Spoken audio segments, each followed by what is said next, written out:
huge fucking lumberjacks torn to pieces.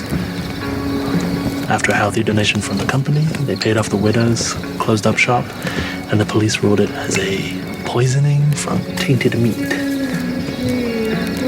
And they said a bunch of animals got in and tore up the bodies.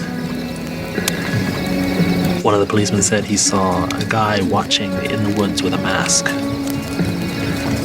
They still don't know who did it, but some say it was the man in the mask. Some say it was Johnny's spirit trying to get revenge.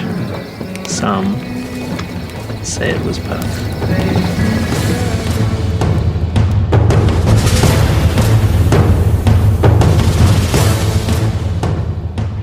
Hey, Adrenalheads, I'm Jayme. And I'm Mark. And this podcast, we are covering a new movie that just came out, or has been out for a little bit, but it's called In a Violent Nature, and that came out in 2024. So what I got from this, because I had seen it advertised through Facebook, Instagram for a few months before it had its initial release, but gave this ominous tone and visual that really attracted me. And I thought, this is amazing. So originally an outdoor promotional screening was held on New York City's Governor's Island on May 18th in 2024 with actors Rye Barrett, Andrea Pavlovic, and Lauren Marie Taylor in attendance. This film was theatrically released in the United States by IFC Films on May 31st, 2024. It is currently available for purchase on digital download on all platforms like Apple iTunes, Amazon Prime, and so forth. It will be available in the future on Shudder, the streaming app, eventually, because this was promoted by Shudder itself. I believe it's there now. It should be. Yes. And this movie was directed by Chris Nash, written by Chris Nash, and produced by Shudder. The tagline for this film, nature is unforgiving. Pretty ominous in its own little tagline right there. Yeah. I don't know that it necessarily fits the movie, but It's interesting how they market it with that, for the fact that I guess violent nature, it's a natural thing to be violent. maybe. But the box office, it went on to gross $2.1 million at the North American box office during opening weekend, marking the second best opening for an IFC film after Late Night with the Devil. So by June 21st, 2024, the film had earned $4,192,513 at the box office, which is pretty good on a really low budget film. Yeah. I don't have the initial cost of the film, but if you guys have that, let us know, because I tried to look and I didn't get it. It's weird. It's usually hard. It's usually easy to find, but I don't think it couldn't have been that much. It couldn't have been that much. The Blair Witch was pretty cheap when it came out. To give a little bit of admiration and a little exploitation to the FX artist, Stephen Kostansky. So I thought he did a very good job with the effects that were at hand. I would say they were on par with a starter of K&B effects, in my opinion, if I look at it as a whole in the movie, on how they were able to create the character of Johnny, how they were able to get the gags. Christopher Nelson will probably yell at me at this point. So, Chris, if you're listening, please don't yell at me too much. But, I'm not saying they're Christopher Nelson by par as well, but they are very good. And for a low budget film like this, it did well. In my opinion, it literally encapsulated me as far as a viewer and wanting to see this, as how it was marketed, the effects that were done with it, the story, and what was going on. We haven't had a slasher kind of film like this in a long time. Yeah, even closest we've gotten was the Halloween remakes, and those are, they are what they are. Actually, no. We've had Terrifier. We had Terrifier, which was a low-budget film too, by the way, everybody. And also, just a side note, Walmart has some kind of horror stuff that's limited in supply at certain stores. They come out every so often, And of all things, they have a Terrifier limited edition VHS. Yeah. You could buy the VHS of Terrifier, the first movie, as well as a Happy Meal with Universal themed things. So instead of your fries, you get a pin that's on a thing of fries. And your hamburger, you open up the hamburger box, you get socks. For your cup, you get a limited edition glass cup like you used to get at like Burger King or McDonald's that is movie themed. In this case, Creature from the Black Lagoon. Things like that. It's pretty cool how they're doing this. I think Shudder or Screambox, I think it's more Screambox more than anything. I could be wrong, but there is a YouTube out there. Check it out. Just look out Walmart Horror Happy Meal and you won't go wrong. It's pretty good. Somebody actually does a review of it. Check it out. But they're limited to certain Walmarts. But to move on to the particular movie, there is an IMDb score, and it's 5.8 out of 10. It's so divided with this movie. It the Rotten is. Tomatoes score. Yeah, the Rotten Tomatoes score is 80% on the Tomatometer. Which is the critics review. Critics review, which is 80%, which is huge for a horror movie. Huge. Yeah, huge. If Siskel and Ebert were around still, forget it. They would have lowered it. They would have lowered it completely. But the audience review is only 44% so far. Maybe it's because you people have not been able to go see it. And so only horror enthusiasts. And I'm kind of like pinpointing those because a lot of people listen to this podcast will listen to it for the fantasy, some of the horror, not slasher, because eventually we're going to go into Friday the 13th Part 5, which honestly borders on pornography at certain points because it got flagged and almost got an X rating, but that's a story unto itself. But when we get to that movie, we'll talk about that then. But the thing is that we haven't really had a huge slasher film in a long time, other than Terrifier more than anything. And the second one by far was extreme for itself. And a lot of people flag it or they have to watch it kind of like, ooh, the Human Centipede back in the day and how bad that was. And the second one came out. Ooh, that was even worse. And then the third one was 30 I'm kind of times. excited for Terrifier 3. Well, we'll see. So He's Santa. He's Santa for slaughter. All right. With that, we have a synopsis for this particular film. So, Jayme, do you want to tell us what the synopsis is? When a group of teens take a locket from a collapsed fire tower in the woods, they unwittingly resurrect the rotting corpse of Johnny, a vengeful spirit spurred on by a horrific 60-year-old crime. I thought it was 70. Maybe I heard wrong. The undead killer soon embarks on a bloody rampage to retrieve the stolen locket, methodically slaughtering anyone who gets in his way. Yeah. And oddly enough, if you just watch the movie without reading the synopsis, it takes you a long time to learn that. It does. Not until about 3/4 way into it, until you see the ranger give all the information away. Oh, we have the Friday the 13th-esque around the campfire talk. Yeah. That was about a half hour. So we have some of it there. Yeah, it took about a half hour to get into that at that point too, which we'll get into too, because you listeners who are into the slasher film mystique and loving those movies like I do as a Gen Xer, Jayme, just the same. We just love this stuff not because of the slaughter, sometimes the kills. Maybe we're sick people, who knows? But we just enjoy these films as they are. And some of them are done well, and some of them are really done really terribly. And I thought this was done very well. Just to sum up my overall analysis of the film before we get into it, but we're going to get into the nitty gritty of it.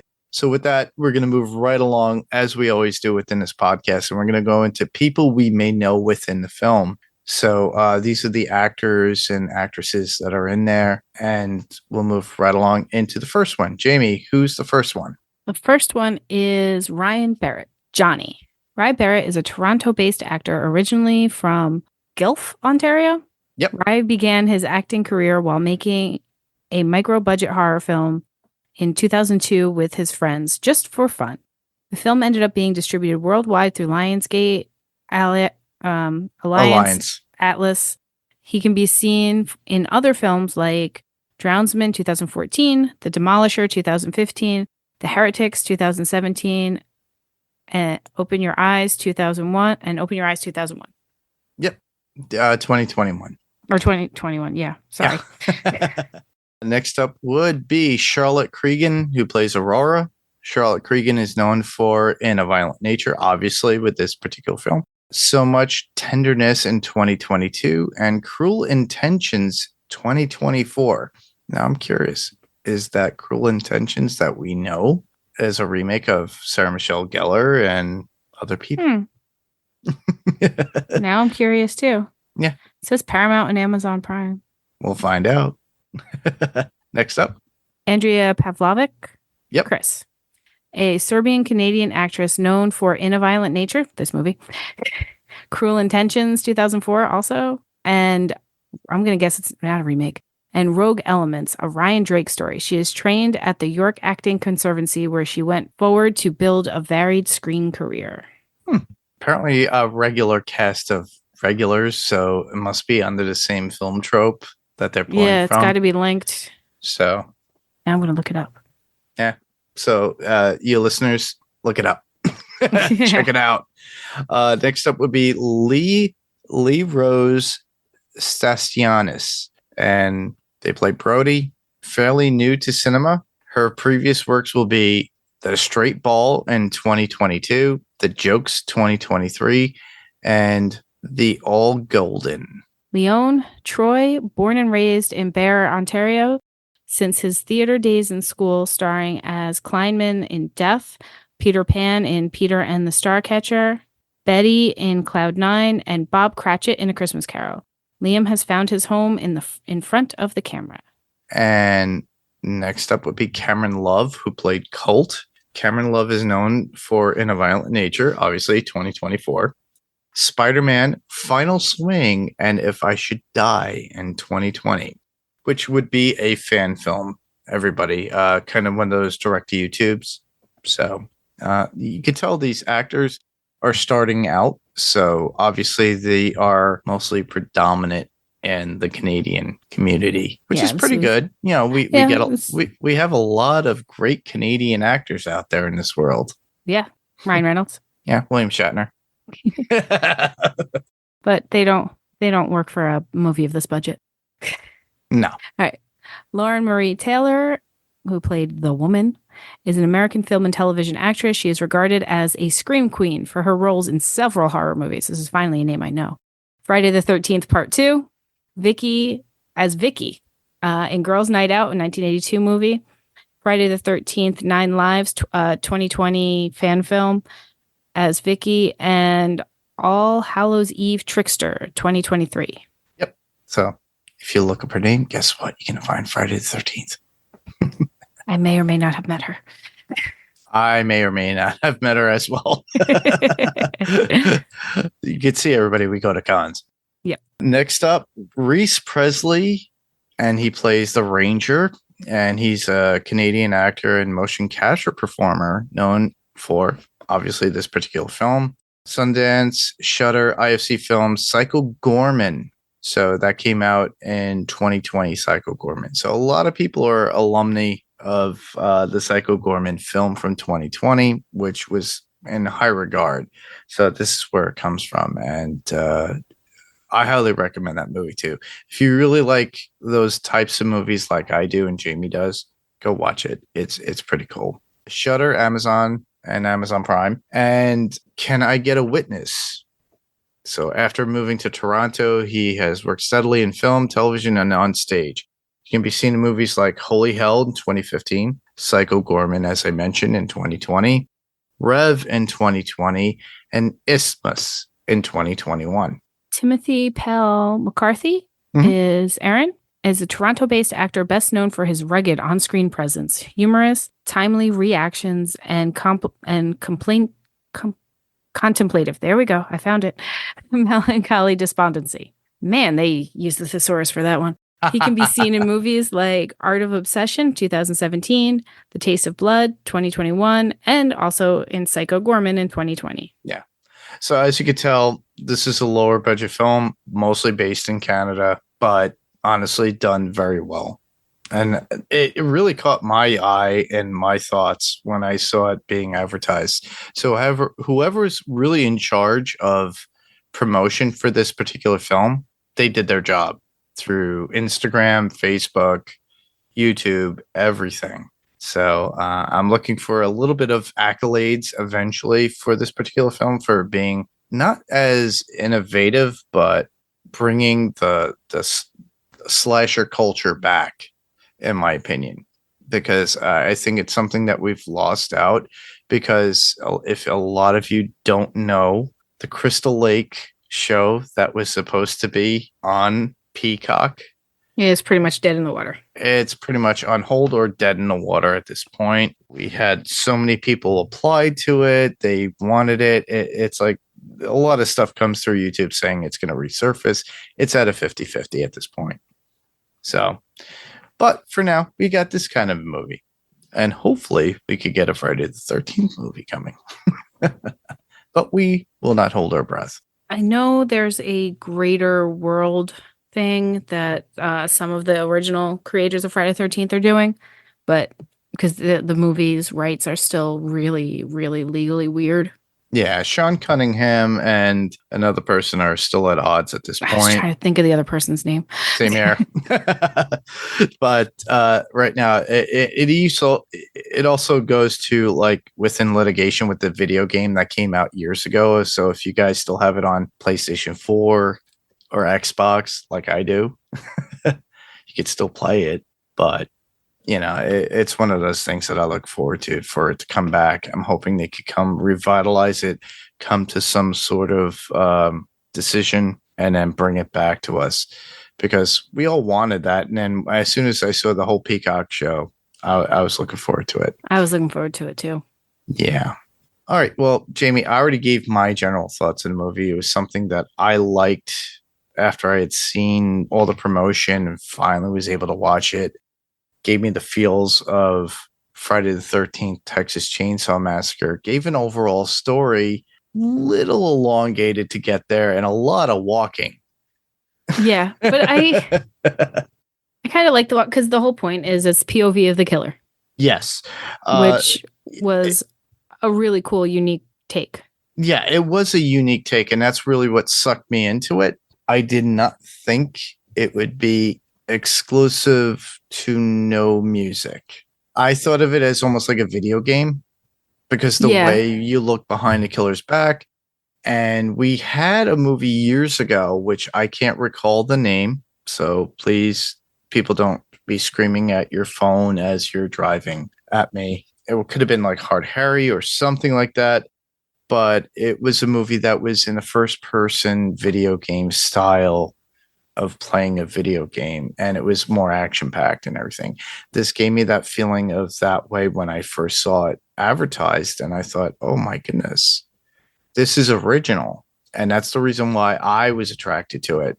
And then when I saw the movie, I was like, yeah, there was a lot of walking, but the kills and everything were so reminiscent of every slasher film and had every kind of slasher kind of trope in it, where you had that person in the car and then somebody else was talking to them as they were fading away.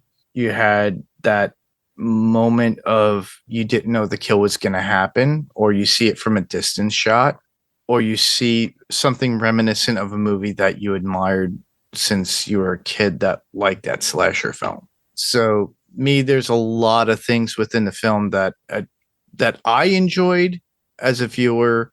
Now, you're probably saying, hey, this person's crazy for liking this stuff, but you know, we all like our own things. Yep. Yeah, Jayme will agree because she loves Freddy Krueger and Nightmare on Elm Street. Her daughter loves Freddy, and even though she has never seen a Freddy movie. But she's met Robert Englund.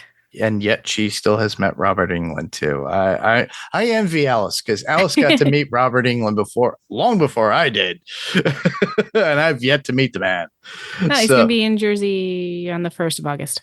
Yes, I'm hoping eventually. We'll see what happens in my life by that time, but I'm hoping.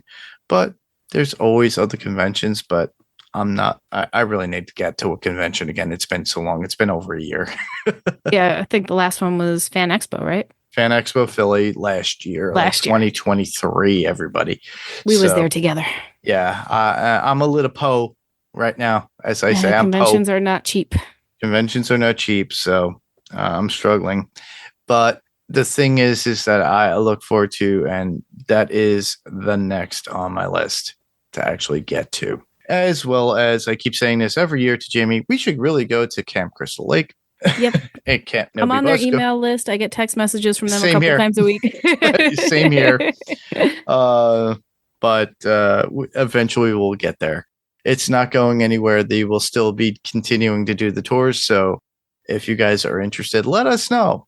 And you can message us through Facebook or email or anything. They actually have their own convention that they've been doing now, too, where they have a bunch of the stars come in and everything. Correct, as they are on the tour itself. So they sell out quick. So you got to get them in the beginning of the season, everybody.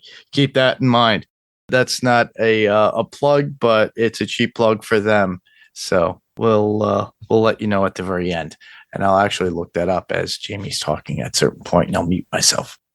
But other than that, yeah, both of us really enjoyed the film. I had one problem. Go ahead. You can say it right now. I thought the very end was needless. It just kind of just ended abruptly. Well, the whole car ride thing. Like, I think the movie should have ended when she got in the car and we watched her drive off. There was no end result for that. And obviously this is spoilers, everybody. So obviously, you already knew that ahead of time because it's going to be in the title. But yeah, if you think about it, it's like even at the end of Texas Chainsaw Massacre, you had that crying and screaming of the girl in the back of somebody's pickup truck. And she had the original 70s version, everybody. Yeah. So you had that. In this, it just kind of abruptly just ends. Well, I'm okay with the kind of abrupt ending, but it's more, hey, we're following the killer, we're following the killer, we're following the killer. Oh, now we're in a car with the final girl. And that's it. And then that's how they ended. They should have been another scene. There's this whole weird thing about the bear. Yeah, because my feeling about the bear, and we'll get to that a little bit more later on, I think that was Johnny.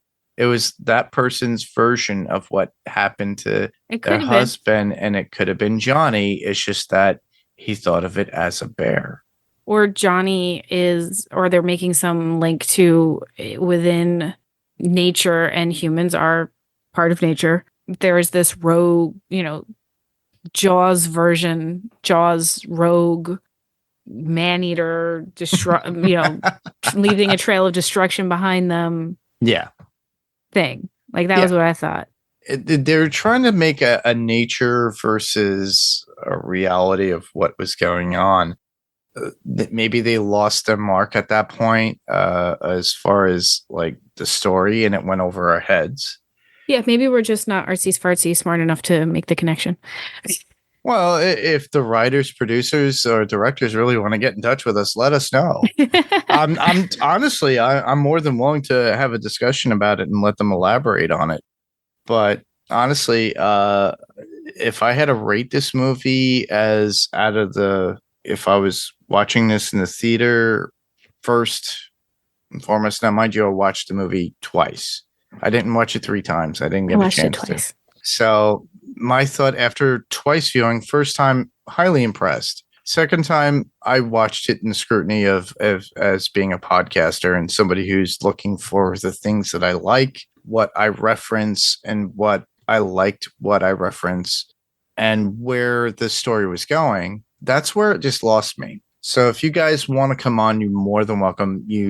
At the very end of the podcast, you could easily just listen to or look in the show notes of how to reach out to me. I'm more than welcome to have you come on and talk about the movie. Yeah, there's been many times where I've thought I didn't like a movie, and then I listened to a podcast about it and be like, oh Yeah, I just didn't get that. Or I was in a bad mood when I watched it, or whatever. Yeah. And, or, sometimes maybe a reshot is needed, or maybe in the follow up movie, you have something that explains that sudden ending.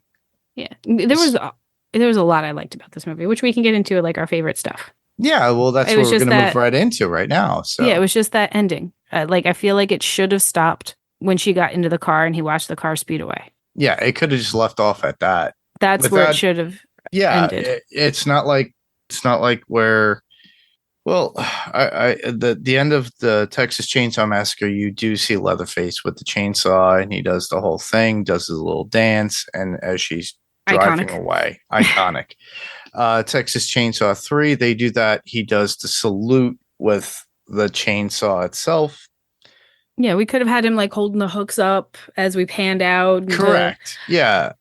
Or it's not to popularize the character. But we were following the character. Like this movie had the least character development of anything. But yet you were still engaged. Yeah, but this was about the killer. This wasn't about the victims. Correct. The whole movie. Like we had almost no backstory for any of them. Now, if they had, let's say, Johnny, because he got the necklace at that point, what if he went back to the dirt and fell down and buried? Yeah, I mean, because it was all linked to that necklace. Horror movies always leave on a is he going to kill again? Is he not going to kill again? Thing, correct. Which is fine. Like having it end with him falling to the ground, going back to his home, raising his hooks and kind of like a Pumpkinhead anger. thing. Yeah, like there's a whole bunch of ways that I would have been okay with it, but we went from following the killer. His killing spree, yeah, and exposition and his story within that whole killing spree. So all of a sudden, the ranger, to this girl that got lucky and got to be the final girl. Yeah, and then she's in a car with this other woman, bored to death. Yeah, as we would say. Honestly, it was an interesting story. It was an interesting story, but it could have been told around the campfire. He could have been listening to somebody tell that story around the camp. If they wanted to link that in, that could have been like hey, have you heard of rogue bears? Like that story could have been worked in better. Yes.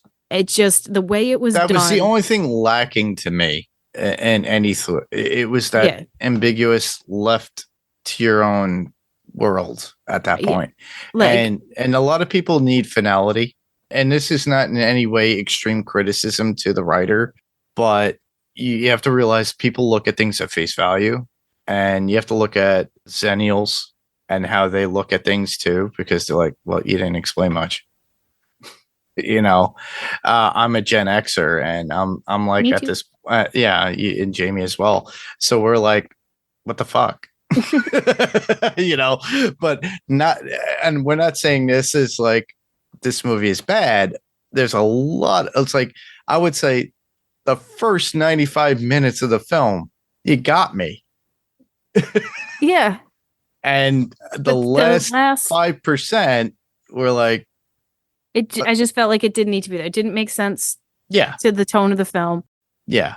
Because the only other time we're really far on the outside watching the kill was the girl underwater. The girl who got drowned. Like we're watching that from the shore, from the other shore. Yes. Yeah.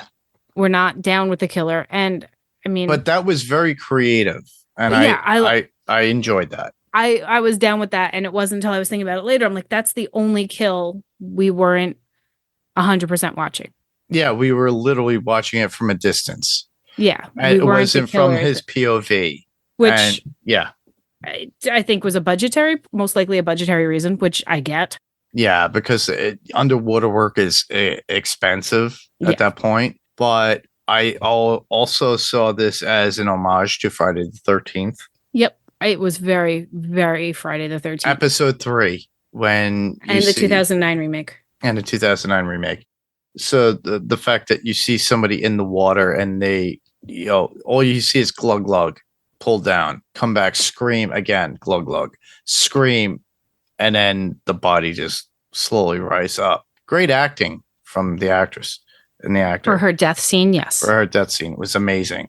For And the the reveal at the very end was something out of like Friday the 13th Part 7. Oh, when he walks out of the water? Yeah, when he walks out and you see him by, what would it be? The rafting by the land. The dock itself. And he's walking alongside it. It's kind of very reminiscent of Jason. Yeah. And it gave me that feel of Kane Hodder of just walking out of that water. You don't see bones or anything, but you could see him being soaking wet at that point with chains in his hands. And the chains are just dripping. So to me, that was eerie and done very well. That part I absolutely loved. Now, the girls acting when they were flirting with each other or whatever was awful. It was god awful. The kind of play acting of, oh, I like you. Ooh, make your move. Especially it's kind of the a yoga trope. girl. It's kind of a trope for current day. I mean, the slasher movies have always had not the best acting, and there's always the ditzy girls who are just like it. Yeah. It was terrible acting, but it could have been purposeful, and I'm okay with that. Okay. But it was like the second time watching it, I'm like, oh, girls. Girls, you don't have to overact this. There's better ways to do this. Yeah, like kind of Jason X when it's like, you want to smoke some pot? Well, that was purposeful. That was virtual reality. That was completely purposeful. That made sense. This was supposed to. That was every guy's dream in a virtual reality, honestly. Yeah. Typical. But those two girls were. It was acting was awful. Yeah. It was overacting. Yeah. The yoga girl was not, even when she went to die. It was a little overacting towards the end of her death. Yeah. But the kill itself was done very well. Oh, the kill itself was amazing. Yeah. You always have the character that you're glad dies. There's always the jerk guy or the really stupid, ditzy, annoying girl or something like that. There's always characters in these movies that you cheer for. And there's always the pothead too, because during the campfire scene, the guy's got weed and he's telling the story of everything, which is like, okay. And those things were fine. They're not bad, but we're just talking about the movie. But let's talk about, or do we want to save our deaths for later?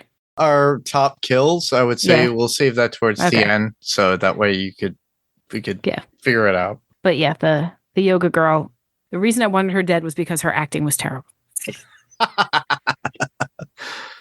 The reveal at the campfire was interesting too, because of how, it unfolds almost like a Friday the 13th, like the story of Johnny, how he died. And of course you got the little look of the guy who took the necklace at that point. And then and you get the humor-esque aspect of in the very beginning when Johnny does first initially wake up, and his first kill literally leads to him hearing a loud horn, which he utilizes within the film itself. Yeah. A couple of times. And it's through the homeowner and the ranger, and you're thinking, oh crap, the ranger and the homeowner are going to die in the scene. And you don't see that. Literally, the ranger leaves at a certain point and the homeowner's there and he goes into the house and you're thinking, oh, is this Johnny's home? And it's not his home. And the guy was like, what the? And he starts shooting and then Johnny goes after him, sees the necklace, takes the necklace, and it says, of all things, number one motherfucker. And the first thing I thought when I saw that was something. That's not his mom's necklace. That's not his mom's necklace. No, not at all. I first thought, I was like, wow, Pulp Fiction. Where's your wallet? What does it say on it? Bad motherfucker. Oh, yeah. But yet we get a reference to it again when Johnny is walking back, chasing after the homeowner. And the reason why the ranger was yelling at the homeowner was because of the traps on his land. And he had all these traps on his land to trap game. And what is a trap in this case? The homeowner himself. Yep. And we see a bloodied hat that states what? Oh, I didn't read it. Number one motherfucker. Oh, well, he was yelling at the guy about the bear traps. Yes. Yeah. He didn't want the bear traps. The ranger was yelling at him Oh, I got it because the backwards. rangers said you can't have this on your land. Yeah. You And he can't- wasn't checking them because we had that dead animal. Correct. Deer, wolf, I'm not entirely sure what it was. So that's why the homeowner was yelling at him saying, get off my land. You have no right to tell me what I can do on my freaking land. What the hell? Get off my land. Yeah, and at that point we don't know Johnny's story or anything. No, we don't. We know he's woken up because we'd seen the pipe moving through the ground, which I thought was really cool. Yeah, it looked like it was an air hole for somebody. Yeah, that's what I was thinking, is that it was an air hole. I thought right And maybe away. it still was. I don't know. Well, maybe it went through his lungs. Well, that's what I'm thinking. Well, but later when the park ranger is saying, "Hey, my dad put him down before, Yes. and then I helped 10 years ago, so now I have to do it again." So I'm thinking it's very much like a Friday the 13th through the heart, keeping him dead thing. Mm-hmm. But instead and then having of the necklace there too to hold him back as But like instead a of- mystical holdback. instead of being struck by lightning to wake him up, it's Taking the necklace away to the awaken necklace him. is what woke him up. And I liked that yeah. opening shot with the window with the necklace. Like the framing was gorgeous. Yeah. But yeah, then we get to the homeowner who's just killing animals for no good reason. Yeah. Because he's not checking his traps. Like these poor animals are left for dead out there in painful ways. Like you don't die when you get caught in a bear trap. You die slowly, or you chew your leg off, or whatever, or you become food for something else. Like he wasn't. So at that point, I thought Johnny. I hadn't made the link between the necklace and him yet. Yeah. I thought he was, defender of nature or whatever. No. And also with the title, nature has its own, you know what I mean? Like I thought it was Johnny it kind was of defending. diverted from that. It's kind of an elusive thing of how they marketed it. And they could probably change that in time. Or if they do a prequel, because they could easily make a prequel or a sequel on this particular film. So depending on the audience love of the film or how much it makes, if it exceeds its budget, they could easily do another one and recoup. Because we got another Winnie the Pooh Blood and Honey movie that came out. Why? Because everybody likes that idea. Well, it was cute once. We don't need to do it again. Well, they have the thing of like something of Tigger for the second one. I've yet to watch it. I have it, but I've yet to watch it. Why I got it, I don't know. Same thing with the Grinch. And you probably haven't even seen that either. No. It's one of those things that Mark has a guilty pleasure of, and because I just like the idea of it. But that's also like Five Nights at Freddy's, or forgetting the other movie that came out that was based upon a Saturday morning puppet movie. Oh no, forgetting. I'll remember eventually. But anyhow, it's all the nostalgia formats, but that's literally what this fills us with. If you are a Generation Xer and love this idea and love these kind of movies. Now, these are movies that obviously you could see on Shudder when it's available. And Shudder has multiple amounts of movies like this that are done by budgeted directors, producers, and creators.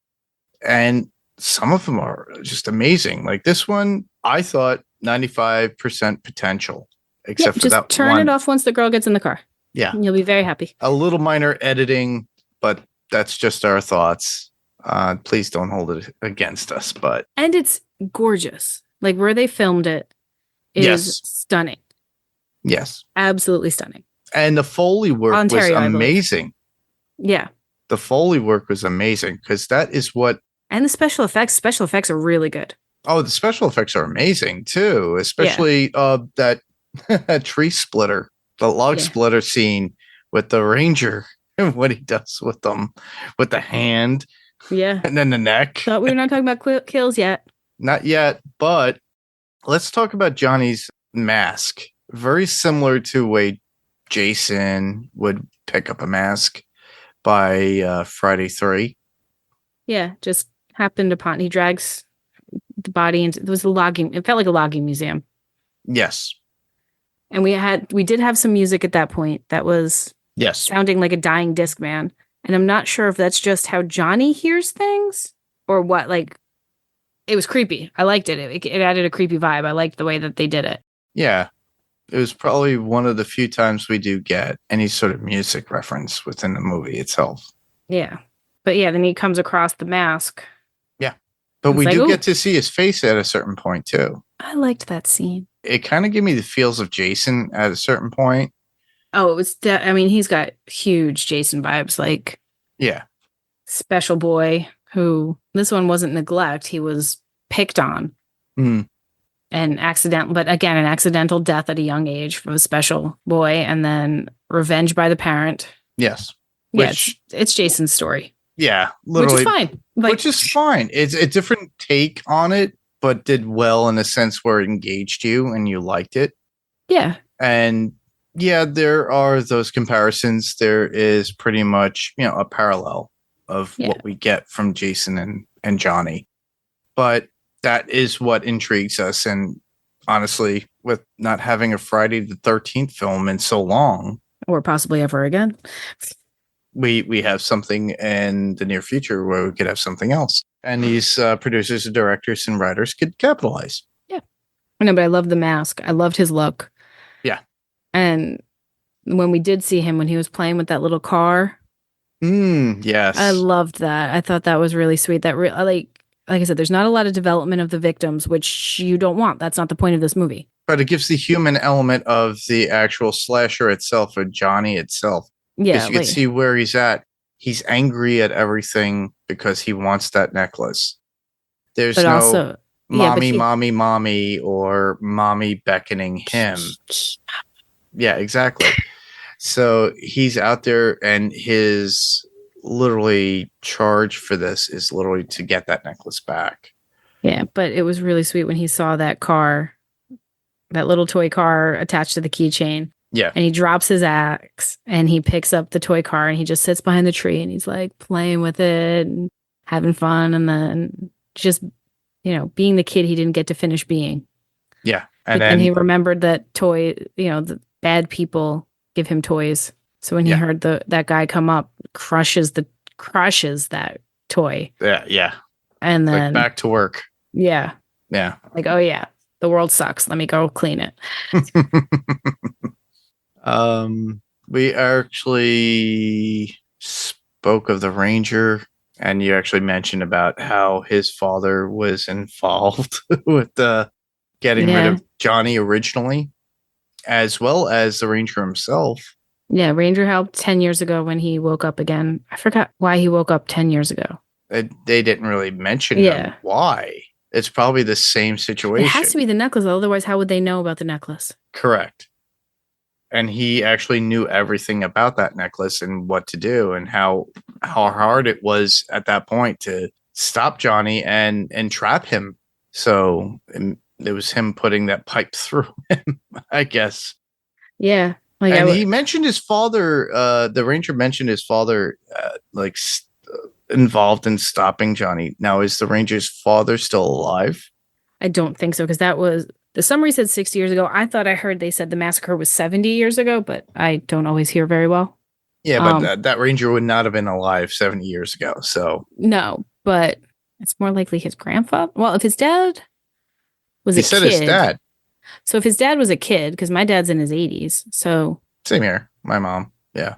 Yeah. So if his dad was a kid, or my dad's kind of like the Pumpkinhead mentality of everything. It's like you saw it as a kid, and then because you tell the stories over and over in time. Yeah. So I think his dad was a kid at the time too. Might be why he survived the massacre. Okay. I'm going to go with his dad was a kid at the time. All right. And then he had the legacy from that, And then he was able to stop Johnny at that time too. Yeah, because he's not a quote unquote teenager, because these teenagers didn't look very teenagery.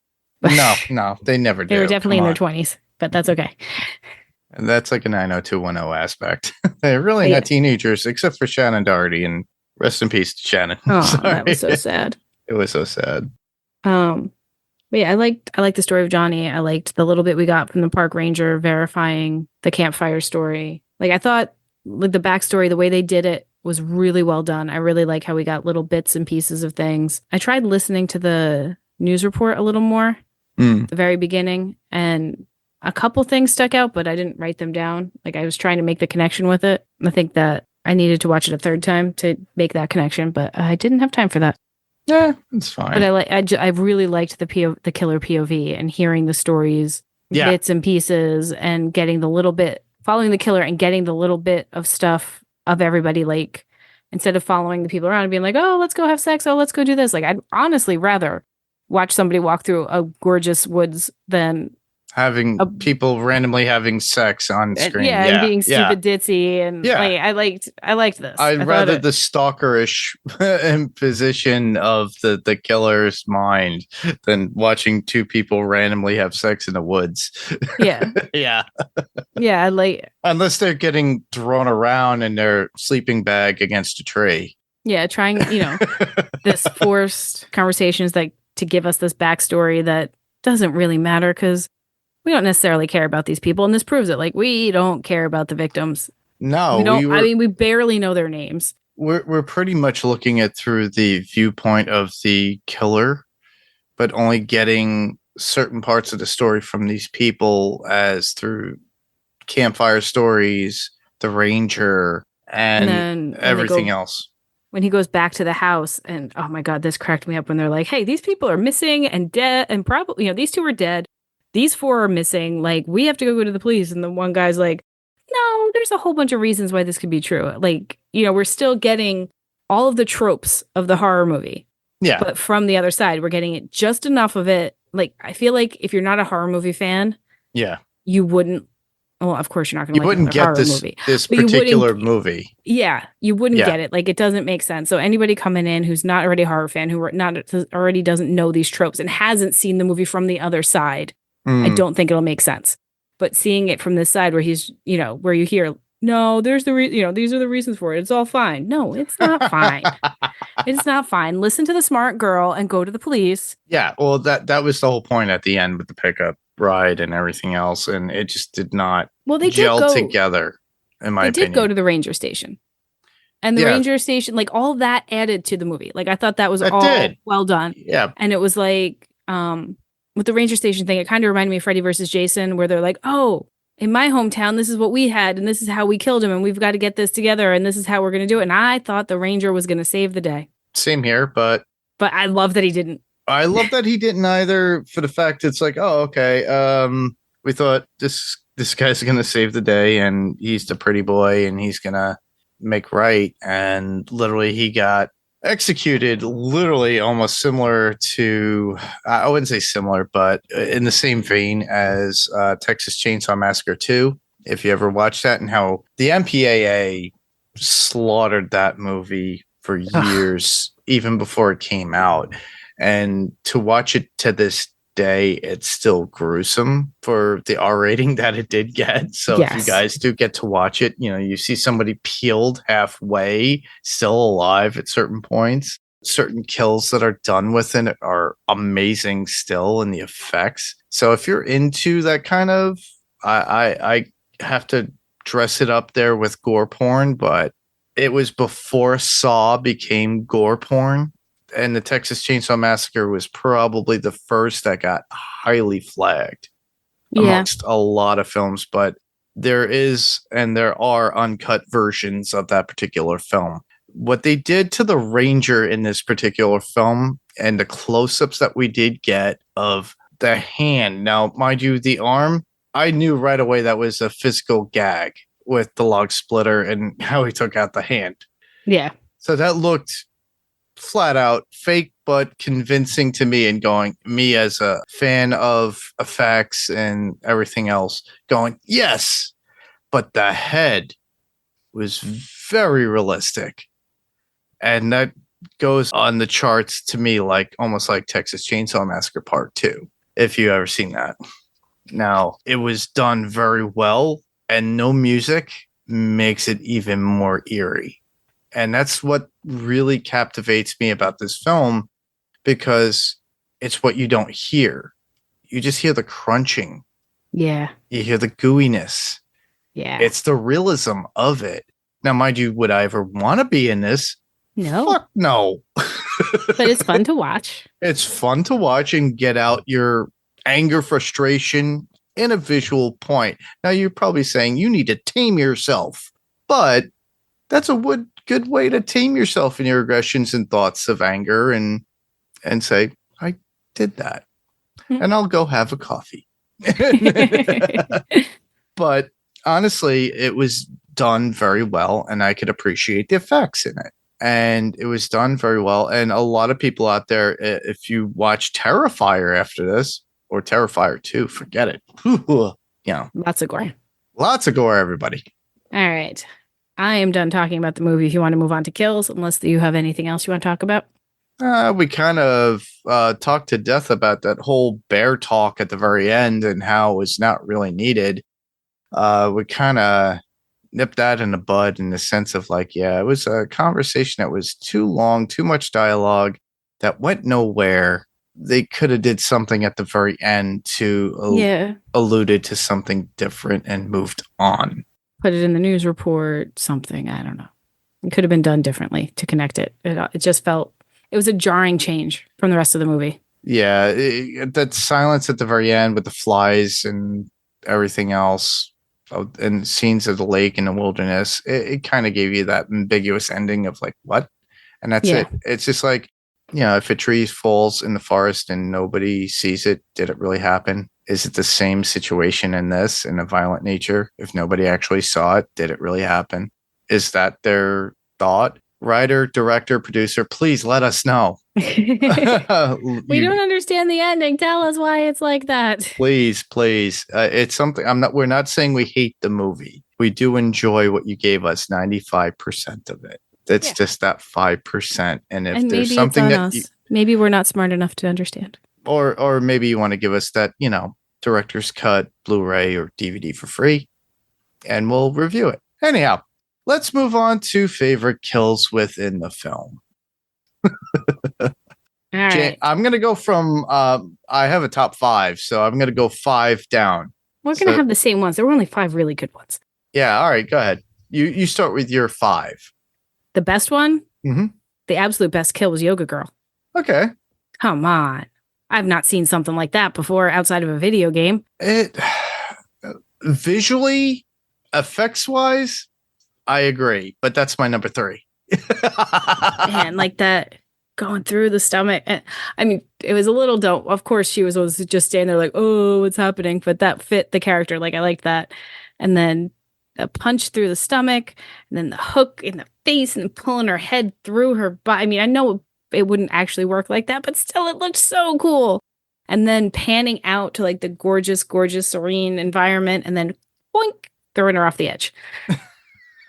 I did enjoy that. I did. It was brilliant. I loved it. I think I know your number 1 though, but go ahead. You know my number 1. But anyhow, my number 5 would be the overkill scene. You son of a bitch. With the axe that just attacks at the end of the night with the boyfriend. The extreme attack of the body over and over again. He hits them with the head and he just keeps chomping. Until it becomes hamburger.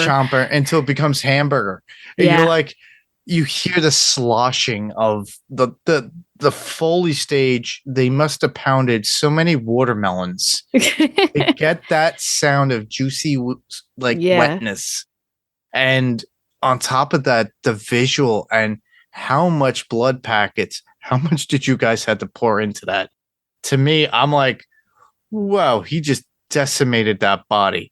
How many did you have backup wise? Or did you just constantly berate this thing over and over again until it was a bloody pulp? Oh my God. The girlfriend uses the gas tanks with the necklace to lure Johnny to his fate. And then, we get that. But before that, it was like, oh my God, that was intense. It was something out of like a Friday the 13th, but Friday the 13th scene that was always the MPA flagged. Yeah. That you could not see over and over again. It's like, wait, it's like, this just, and the first thing I thought was like, as I was watching the scene, I was like, this is going on longer. Whoa. This is wild. Yeah. So that was my number 5. I liked that one too. Like, I was like Zombieland, like, ooh, he learned to double tap. Yeah. Because he does that a lot. Like, he definitely makes sure these people are dead. It's like, yeah, you're dead. Yeah, you're not coming back. You're number 4? We talked about it already. Okay. The girl he drowned. Okay. I thought that was very Friday 13th, very well done. Well, that's I'll give away. That was my number 1. And the reason why it was my number 1 is the way it was filmed, how it was filmed, and the callback to a Friday the 13th film. Because sometimes, in my opinion, the gore is not what is needed all the time to get me. And it's almost like that scene in Jaws. I was going to say, it's very Chrissy-like. Yes. And that one, she just gets pulled down. And all you hear is this, and then that one yelp. Yep. And we got that. And it was 2 yelps at this point. Yep. In this, it was very much Chrissy from the beginning of Jaws. And obviously the rise of Johnny out of the water next to the dock and coming out, and how eerie it was. And it was filmed very well. And that's really why it's my number 1. But that was your number 4. Mine would be Johnny's distraction with the horn to get people out from the cabin in pure daylight. Yes. And the friend and the walk around the house. He literally walks around the house after he planned it. How much time he needed.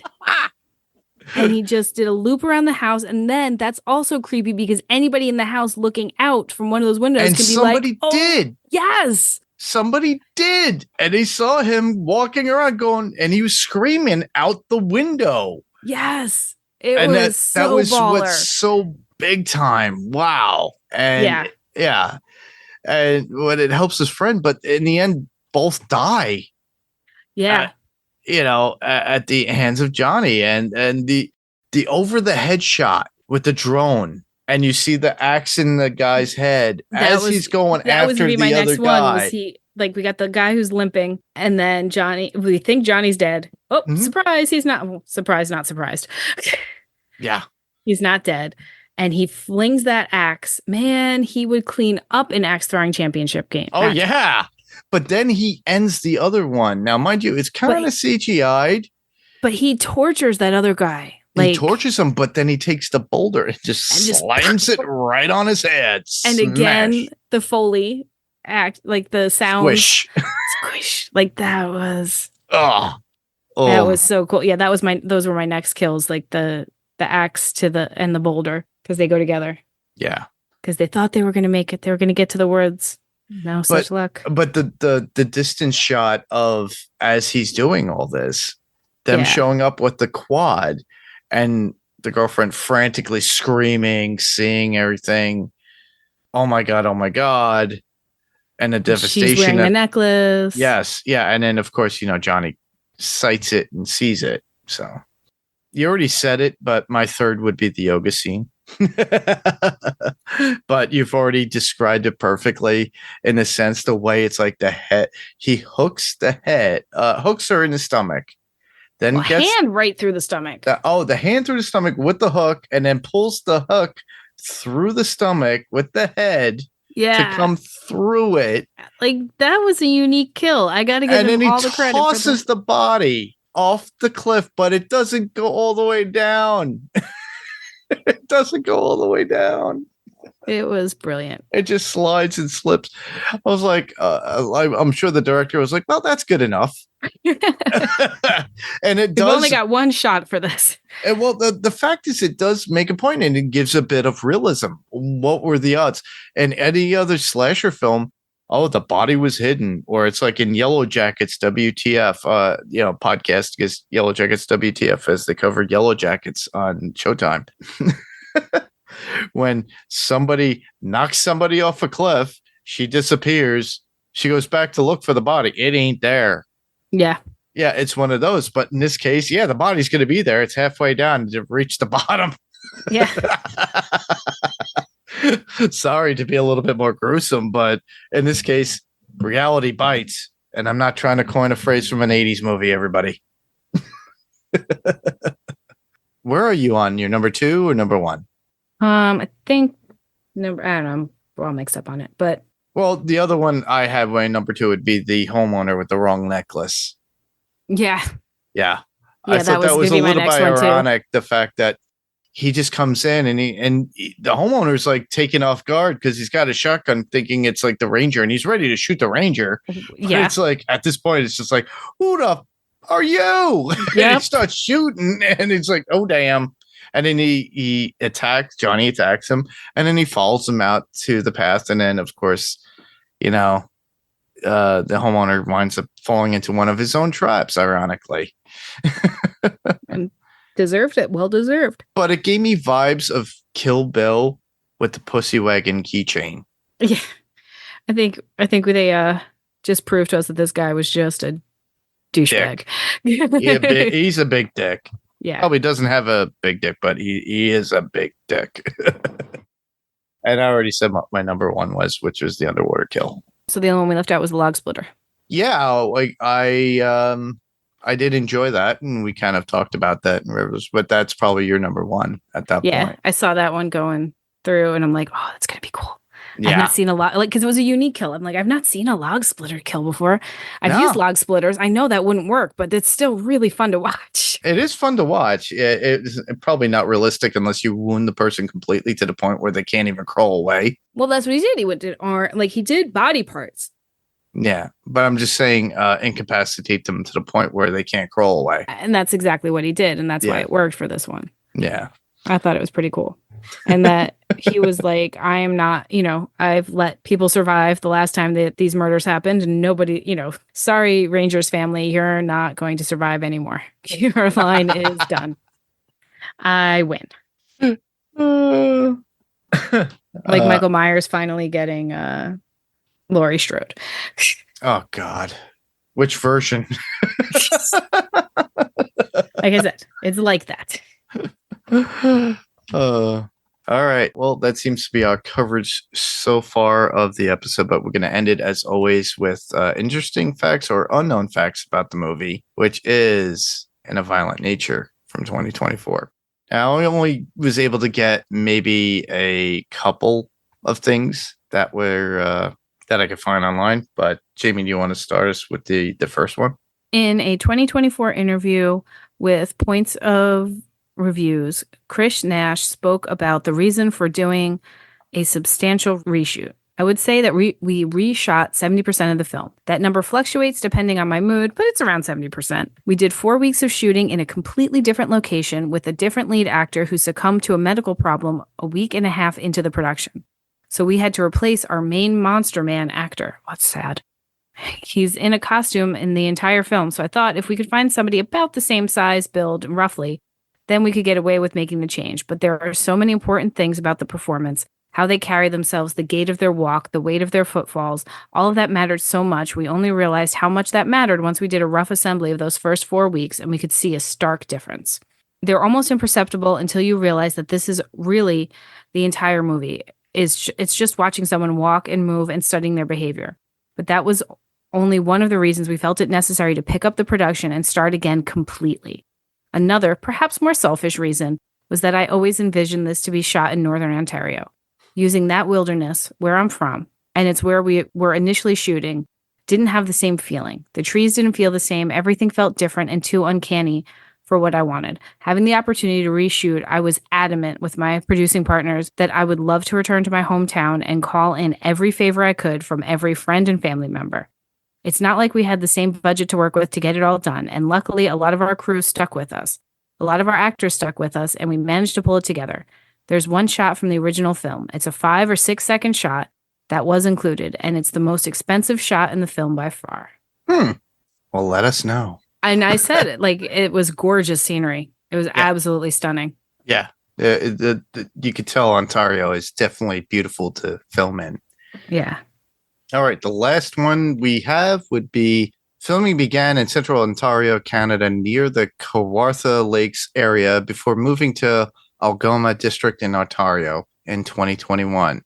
It was released 3 years later in January of 2024. So that was the original release date in 2024 for IFCs. I think they had like a little movie circuit for this film. So, and I know that they do that up in Canada because I remember one summer I went up there with one of my girlfriends to Montreal and they had a film festival there. So they have a tendency of doing a lot of that stuff out there. Yeah. And great beer too, by the way, everybody. Especially during the summer.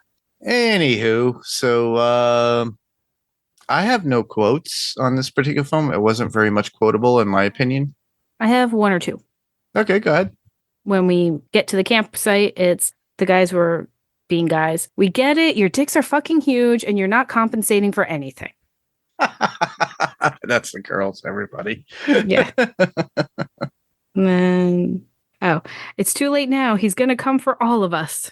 Like, you can't just put the genie back in the bottle. You're all going to die. It seems to be like every slasher trope. Yes. Which is why I liked it. It Jason, fit perfectly. Leatherface. It fit perfectly. Leprechaun. Anything else? That's all I had. That's all you got. Okay. Well, that basically sums up our coverage on In a Violent Nature 2024. So I hope you guys liked it. But to give you an idea, where else can listeners hear you, Jayme? They can hear me with you on either the Sandman cast on Podcastica, where we cover the TV show The Sandman, which season 2 is hopefully coming out this year. We haven't gotten a release date yet. We've gotten a lot of cast note updates, but we haven't gotten a release date. And also we cover The Dead Boy Detectives, which was an adorable show. Yeah. A lot of fun to cover, a lot of fun to watch. Not just Also heavy found Sandman. on Podcastica, everybody. Yep, Sandman, but still under the Sandman cast title. Yep. Because it's a spin-off-y show. And then doing stuff with you on Adrenaline Cinema podcast. And also Panels to Pixels, where we cover Invincible. Yeah, we covered Invincible. That was on Amazon Prime, everybody. So we covered the first 2 seasons. We really enjoyed that. We're looking forward to when it does come back again. But yeah, you could hear me here on Adrenaline Cinema Podcast as always. Before Jayme and I recorded this, we finalized Interview with a Vampire, which is also a collaborative podcast between Adrenaline Cinema Podcast and Podcastica. So I'm grateful for that, for Jason to allow us to be on the Podcastica network and do that with the Vampcast, as I call it. So that was our collaborative. I call it the Vampcast. We will be back. But I will talk to Jason to see if he would want it, because it's going to be more Adrenaline Cinema Podcast related. But it's going to be Queen of the Damned, which is the next installment of the Anne Rice movies that are out there, because we are awaiting season 3 of Interview with the Vampire. Whether it's going to be called that or not, we don't know. And we might come back, because Lara has already mentioned that she wants to cover Mayfair Witches. Ooh, that'll be fun. So we could look at, I only got through the first 3 episodes. She wants to do it, so I'm curious, and I'll just do it for fun. And I will definitely watch and give my little critiques per episode, but I'm not going to go too crazy. I'll host it and put it on Adrenaline Cinema Podcast. If Jason wants to allow it, that'd be great. Rima is more than welcome. As always, she couldn't make it on for Interview with the Vampire from Strange Indeed. So, Rima, if you really want to come and, hate watch Mayfair Witches with us and cover that, you're more than welcome. Sam Lowe is more than welcome to come on to Queen of the Damned, as well as Rebecca and Lara, Danny, Billy, and myself. So it's going to be a whole huge thing. It's going to be Adrenaline Cinema based, podcast based as far as format and everything that we love. So the only thing left that I have to actually research is the alternate movie title for Queen of the Damned in multiple countries, because I'm going to go back to that from when I first started about 3 years ago for Adrenaline Cinema Podcast, because I used to do different poster art coverage and what the titles were called. Going to see what they call them in other countries. That's always interesting. And you could hear me on Panels to Pixels podcast. As always, Steve Brown and I finished up Dark Matter. That was on Apple TV Plus. We are going to be covering the whole season of The Boys. That was on Amazon Prime. Unfortunately, I need to catch up on that. So I'm glad you're behind. I'm about a couple episodes behind on the show itself, but we are going to cover this season as a whole, our overall thoughts, what we think of the characters, where they were going, because this is the final season. Rob was unable to podcast at this point. He's trying to get everything geared up for Fantasy Picks Movie Edition, or what we will be calling it next. So keep in mind, you'll get updated. We have to re-record. So Rob will let me know, and I'll give you guys the nudge when it happens and give you the title and where to actually listen to it. So you can hear me there as well. We're going to be covering Deadpool Wolverine when it comes out. So we're going to get our coverage of that, our reaction to that particular movie and all awesomeness that is coming. And obviously with Panels to Pixels, we have a lot more to cover because we got teases of Agatha Harkness. I'm excited about that. Yeah, so we're going to be covering that just like we did with WandaVision, Falcon and the Winter Soldier, and Secret Invasion, all the Marvel stuff that we did before. So we're going to be covering that episodically as always, as well as when Captain America Brave New World comes out. We're going to be covering that, and we got that tease. Yes, everybody, I know we saw Red Hulk. Harrison Ford is Hulk. Red Hulk. So it's going to be amazing. So keep in contact. All you have to do to follow me there is go to facebook.com/panels to pixels and just follow us there, and we will keep you apprised of what's going on. Same thing if you go to Pyrocore Entertainment, we do the same kind of feeds. I try to splash it all over the place, as well as the Adrenaline Cinema podcast. And like I said, just a plug for Jason and everybody on Podcastica. Go to podcastica.com and check out all the other feeds on podcastica.com. Obviously, you heard that we covered Dead Boy Detectives, Jayme and I. So that was a Podcastica exclusive podcast on House Podcastica, on that feed for Spotify and Apple iTunes, or the same thing with House Podcast with the interview with Vampire when we covered that for here on Adrenaline Cinema podcast. So we kind of published it on both. So we both favored in that format because I accumulated a lot more listeners, and Jason has accumulated another podcaster in Rebecca. Who's killing it. She's going to be on Buffy first podcast, Still Slaying, with Penny and Kara. So check her out when she does that particular episode. I think it's probably within the next one that you can hear. So go right there and then come back after you listen to this to listen to the rest of us when we do Queen of the Damned. But for those who like to send in feedback, I didn't publicize this, unfortunately. This was a one-off. Oh, and this was a harder movie to find, so I'm sure most people haven't seen it. Yeah, but if you guys want to find it, we will supply links. So to submit feedback, all you have to go to is our Facebook page, which would be facebook.com/Adrenaline Cinema Podcast.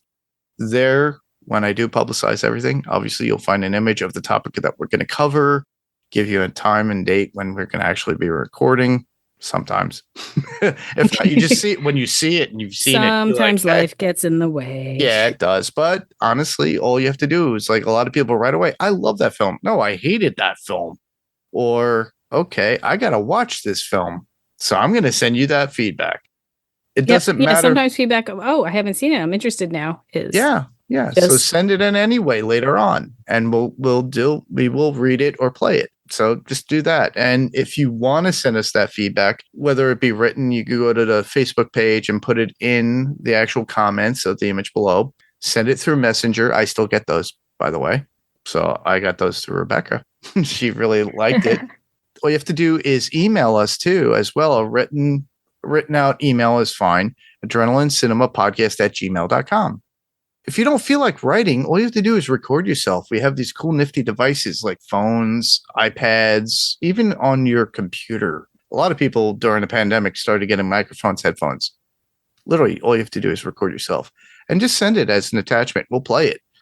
You can tell us anything, what you want, what you feel, how you feel about the podcast, what you think we could do different, or if you want to be on. Because honestly, like I said, during the pandemic, everybody got headphones and microphones. So everybody initially has become a podcaster in their own right in some way. But if you want to be involved and come on, just let me know. All it requires is, like I said, headphones and a microphone. Audacity is one thing, but it's free. And then obviously a Gmail. If you have a Gmail, it's easy for you to read a doc and follow along and fill it in too, as well. If you are an Apple Podcast or Spotify subscriber, if this 5-star review or anything, please do so. Brett went out. Please. It'd be appreciated completely. But other than that, that was our podcast. I just want to thank everybody for listening. I'm Mark. I'm Jayme. And we'll catch you guys later. Bye.